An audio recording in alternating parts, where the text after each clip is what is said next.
बराबर 2 साइन ए तब सत्य होता है जबकि ए बराबर या तो 0 डिग्री हो, या तो 30 डिग्री हो, या 45 हो, या 60। इसी 4 ऑप्शन में हमको निकालना है। ठीक है, तो इसमें हम पहला रख लेते हैं ए बराबर 0 डिग्री।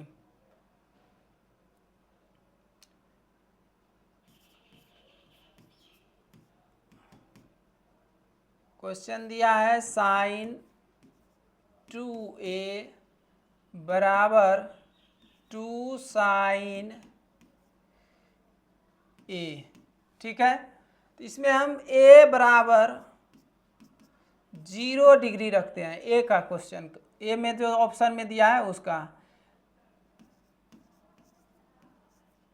रखने पर। ठीक है,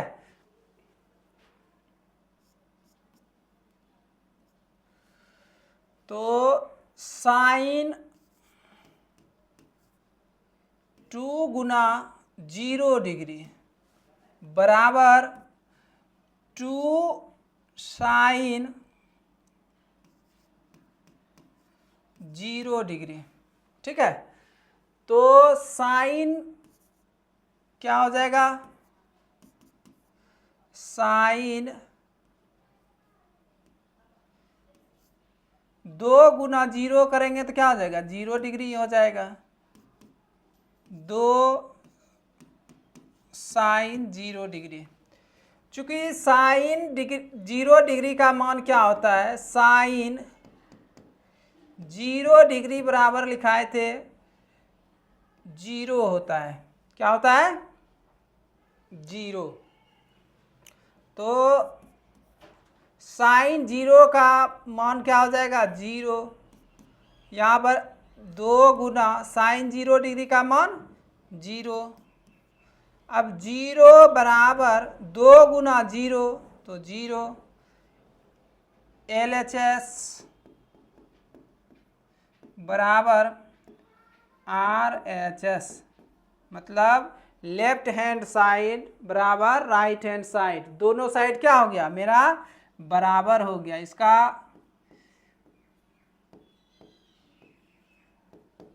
कहने का मतलब क्या है कि ए बराबर 0 डिग्री पर मेरा दोनों साइड का जो वैल्यू होता है वो बराबर मान देता है। ठीक है, तो क्या हो जाएगा, आंसर क्या होगा, ऑप्शन नंबर ए।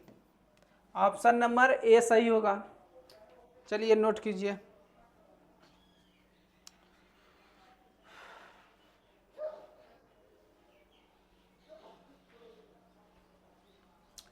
चलिए क्वेश्चन नंबर 4 देखते हैं। क्वेश्चन नंबर 4 में क्या कह रहा है कि 2 tan 30 डिग्री बटे 1 माइनस टेन स्क्वायर 30 डिग्री बराबर है। ये 4 ऑप्शन दिया गया है। पहला ऑप्शन है कॉस 60 डिग्री, दूसरा ऑप्शन है साइन 60 डिग्री, तीसरा ऑप्शन है टेन 60 डिग्री, चौथा ऑप्शन है साइन 30 डिग्री। चलिए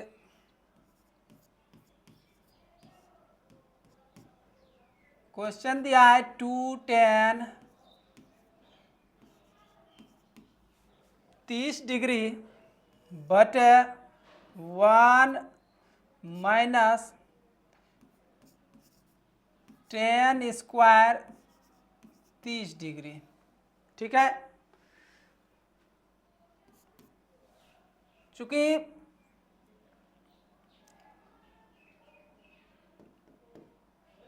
टेन 30 डिग्री बराबर फॉर्मूला होता है 1/√3।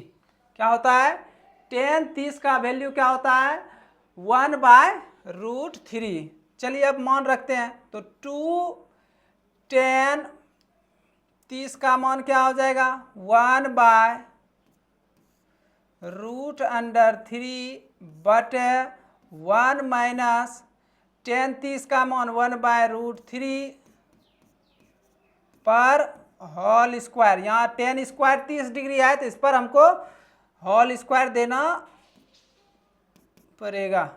तो कितना हो गया, 2 बटे रूट अंडर 3 बटे 1 माइनस 1 का स्क्वायर 1 √3 गुना √3 बराबर क्या होता है, जैसे √3 गुना √3, तो इसका अगर हम गुना करेंगे तो रूट के अंदर गुना होता है, 9 होता है वर्गमूल इसका, 9 का वर्ग 9 रूट में आया तो 9 का वर्गमूल क्या होता है, 3 होता है। ठीक है, या तो डायरेक्ट भी हम बताएं कि जितना का रहेगा समान, जैसे √4 गुना √4 तो बराबर 4 होगा, √5 गुना √5 बराबर 5 होगा, √6 गुना √6 √6 ही होगा। ठीक है, चलिए √3 गुना √3 कितना हुआ, 3 हो गया। ठीक है, अब इसके नीचे एक छिपा हुआ है, नहीं छू तो इसके नीचे एक छिपा रहता है हमेशा सब में। ठीक, अब देखिए 2/√3 बटे 1 और 3 का एलसीएम जब लेंगे तो क्या हो जाएगा, 3 हो जाएगा, तो 3 माइनस 1 बराबर 2/√3 बटे 3 में अगर 1 जाएगा तो कितना बच जाएगा, 2/3। ठीक है, ये किस रूप में है, बटे इसको क्या बोलेंगे, भाग के रूप में है। किसके रूप में है, भाग के रूप में। ठीक, तो अगर भाग में है तो इसको इस टाइप से हम लिख सकते हैं, 2/√3 भागा 2/3। ठीक है, अब इसको हम भाग से क्या करेंगे, गुना में परिवर्तन करेंगे। 2/√3 भाग से जब गुना में परिवर्तन करेंगे तो अंश जो है वो हर में चले जाएगा, हर जो है वो अंश में। तो ऐसे सिंपल में समझना है कि नीचे वाले को ऊपर करना है और ऊपर वाले को नीचे। ठीक है, अब देखिए यहाँ पर क्या हुआ, ये 2 और ये 2 कट गया, बचा क्या, √3 को हम क्या लिख सकते हैं, 3/√3 बचा, तो हम 3 को क्या लिख सकते हैं, √3 गुना √3 बटे नीचे क्या है, √3 है, एक √3 क्या होगा, कट जाएगा तो बचेगा क्या, √3। अब देखिए ये 4 ऑप्शन है, इस 4 ऑप्शन में √3 किसका आता है, तो √3 किसका आएगा, tan 60 बराबर, tan 60 का मान क्या होता है, √3, तो tan 60 डिग्री। ठीक है, ऑप्शन से भी चलना है, क्योंकि ऑप्शन में अगर cot 30 डिग्री रहता तो cot 30 भी मान होता। ठीक है, यहाँ पर है क्या, tan 60 है, तो tan 60 होगा। ऑप्शन नंबर क्या है, ये सी। चलिए सी नंबर का ये हो गया।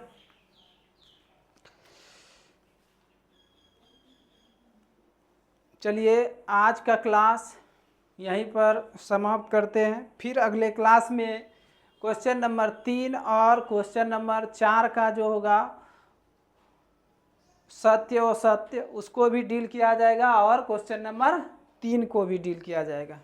चलिए